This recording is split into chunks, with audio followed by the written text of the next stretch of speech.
আসসালামু আলাইকুম everyone, welcome back to my video. আজকে আপনাদের সাথে আমি ঈদ স্পেশাল মাত্র একটা ডিম দিয়ে তৈরি করে দেখাবো মজাদার একটি পুডিং। খুবই সহজ একটা পুডিং রেসিপি, খেতে হয় দুর্দান্ত মজার। ডেজার্ট হিসেবে আপনারা কিন্তু এটা রাখতে পারেন। তো চলুন কথা না বাড়িয়ে মজাদার এই ডেজার্ট রেসিপিটি আপনাদের সাথে শেয়ার করি। পুডিংটা বানানোর জন্য প্রথমে আমি ক্যারামেল বানিয়ে নিচ্ছি। তার জন্য চুলায় একটা প্যান বসিয়ে দিব আর তারপর হাফ কাপ পরিমাণে চিনি দিয়ে দিচ্ছি। এখন চুলার আঁচ মিডিয়াম টু লোয়ে রেখে এই চিনিটাকে গলিয়ে নিতে হবে। একটু নেড়েচেড়ে দিচ্ছি, এতে করে খুব সহজেই গলে যাবে। তো গলতে গলতে যখন এরকম হালকা ব্রাউন কালার চলে আসবে, চুলা থেকে নামিয়ে যে পাত্রের মধ্যে আমি পুডিংটা সেট করব সেখানের মধ্যে দিয়ে দিচ্ছি। এটাতে দেওয়ার পর এখন আমি একটা স্প্যাচুলা দিয়ে একটু নেড়েচেড়ে সব সাইড দিয়ে মিশিয়ে দিচ্ছি। কম হলেও সমস্যা নেই, যখন চুলায় বসাবো তখন এটা গলে একদম সমান হয়ে যাবে। এখন একটা বাটির মধ্যে নিয়ে নিচ্ছি একটা ডিম। ডিমটা অবশ্যই রুম টেম্পারেচারে থাকতে হবে। দিয়ে দিচ্ছি হাফ কাপ পরিমাণে চিনি। এখন চিনি আর ডিমটাকে খুব ভালো মতো হুইস্কের সাহায্যে মিশিয়ে নিচ্ছি। হুইস্ক না থাকলে আপনারা চাইলে কাঁটা চামচ দিয়েও করতে পারেন। তারপর এখানের মধ্যে দিয়ে দিচ্ছি 2 ফোঁটা পরিমাণে ভ্যানিলা এসেন্স। এটা চাইলেও আপনারা স্কিপ করতে পারেন, তবে দিলে কিন্তু খুব সুন্দর একটা ফ্লেভার আসে, ডিমের কাঁচা গন্ধটা দূর হয়ে যায়। তো ভ্যানিলা এসেন্সটা দেওয়ার পর খুব ভালো মতো এটাকে আমি মিশিয়ে নিচ্ছি। এখন এখানের মধ্যে আমি দিয়ে দিচ্ছি লিকুইড দুধ।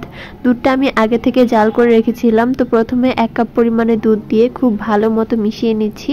তারপর আরও হাফ কাপ পরিমাণে দুধ দিয়ে একদম ভালো মতো ফেটিয়ে নিতে হবে। খুব ভালো মতো ফেটিয়ে নেবেন, এতে করে একটা স্মুথ টেক্সচার পাবেন। তো তারপর এখানের মধ্যে আমি সামান্য একটু লবণ দিয়ে খুব ভালো মতো মিশিয়ে নিয়েছিলাম। এখন আমি একটা যে মোল্ডের মধ্যে ক্যারামেলটা সেট করে রেখেছিলাম সেই মোল্ডের মধ্যে ডিমের ব্যাটারটা দিয়ে দিচ্ছি। ডিমের ব্যাটারটা দিয়ে দেওয়ার পর এখন আমি উপর দিয়ে একটা ফয়েল পেপার দিয়ে র্যাপ করে দিব। আপনারা চাইলে ঢাকনাও দিতে পারেন, তবে এটার যেহেতু ঢাকনা ছিল না তার জন্য আমি একটা ফয়েল পেপার দিয়ে ভালো মতো সিল করে নিয়েছি।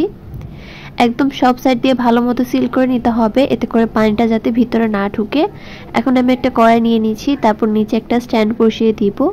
আর এখন এখানের মধ্যে আমরা বাটিটা বসিয়ে দিচ্ছি। তারপর আমি এই কড়াইয়ের মধ্যে 2 কাপ পরিমাণে পানি দিয়ে দিয়েছিলাম। আপনারা চাইলে ডেকচির মাপ অনুযায়ী একটু বাড়িয়েও পানি দিতে পারেন, অর্থাৎ বাটিটা যেন অর্ধেকটা পরিমাণে পানির মধ্যে ডুবে থাকে ওইরকমভাবে পানি দিতে হবে। তারপর আমি 20 মিনিটের জন্য এভাবে চুলার আঁচ মিডিয়াম টু লোয়ে রেখে এটাকে বসিয়ে রেখেছি। 20 মিনিট পর আমি আপনাদেরকে রেজাল্টটা দেখাচ্ছি। দেখুন, ফয়েল পেপারটা সরিয়ে নিচ্ছি আর তারপর একটা কাঠি দিয়ে চেক করলাম। দেখুন, কাঠিটা একদম পুরো ক্লিন এসেছে, মানে খুব সুন্দর মতোই কিন্তু এই পুডিংটা হয়ে গিয়েছে। তো দেখতে পাচ্ছেন পুডিংটা একদম রেডি। এখন আমি এই পুডিংটাকে নর্মাল ফ্রিজে রেখে দিব সারা রাতের জন্য, এতে করে পুডিংটা খুব সুন্দর ঠান্ডা হয়ে যাবে।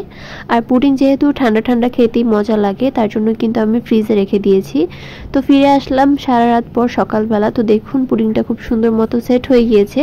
তো এখন আমি পুডিংটাকে আনমোল্ড করে নিব। দেখতেই পাচ্ছেন কত সুন্দর পারফেক্ট একটা পুডিং হয়েছে, দেখেই কিন্তু অনেক বেশি লোভনীয় লাগছে। তো এখন আমি আপনাদেরকে কেটেও দেখাবো।